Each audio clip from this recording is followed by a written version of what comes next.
అదే అమ్మవారి గుడికని వెళ్ళాం సార్. ఏమైంది గుడిలో? గుడిలో ఏం అవ్వలేదు సార్. బలవంతంగా మ్యారేజ్ చేసుకున్నాడు. ఎవరు? కామేష్. ఎవరిని చేసుకున్నాడు? నన్ను చేసుకున్నాడు సార్. నీకు పెళ్ళైంది కదమ్మా? మళ్ళీ చేసుకున్నాడు సార్.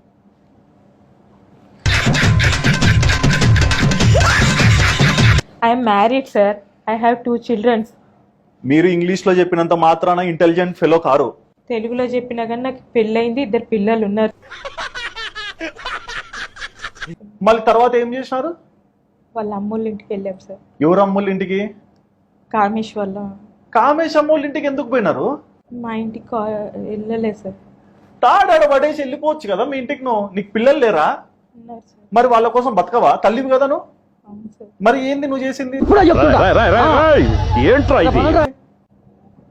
వాళ్ళ ఇంటికి పోయినాక ఏమైంది? ఇంటికి వెళ్ళాక ఇదేంటి మా ఆయన పేరు ఎత్తాను సార్. నేను మా ఇంటికి వెళ్ళిపోతాను, మీకు ఇది కరెక్ట్ కాదు, మిమ్మల్ని నమ్మి టెంపుల్ కని వచ్చి. ఇంటికి పోయినంత వరకు బాగా కూర్చుంటారు, ఇంటికి పోయినాక ఆయన గుర్తొచ్చినారా?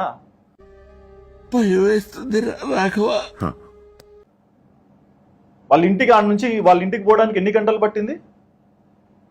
నాకు అటు సైడ్ ట్రావెలింగ్ తెలియదు సార్. మరి వాళ్ళ ఇంటికి పోయి కూర్చున్నారు, ఏమైంది మా? ఏం అవ్వలేదు సార్. మా హస్బెండ్ రామా పుత్తకోడలా అన్నారా?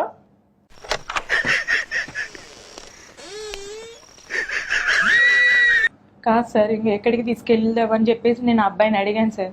అడిగితే వాళ్ళ అమ్మతో మాట్లాడితే, నాకు పెళ్ళైందమ్మా, 2 పిల్లలు ఉన్నారు, నీ కొడుకు చేసిన పని ఇది, మరి నేను ఇంటికి వెళ్ళాలి, ఏంటిది అని చెప్పి నేను అడిగాను సార్. గతం మర్చిపోయినా అని చెప్పాల్సింది తాడి కట్టినప్పుడే.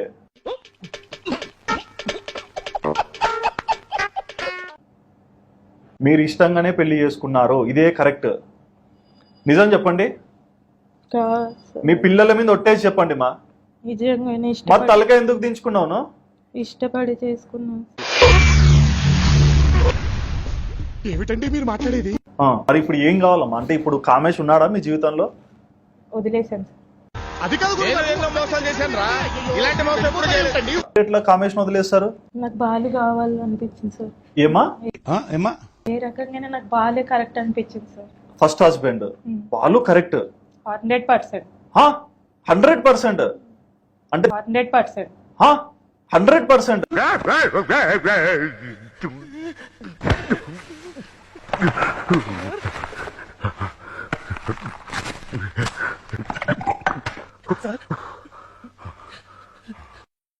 అంటే దీనిలో నీతి ఏంటమ్మా? తెలియదు.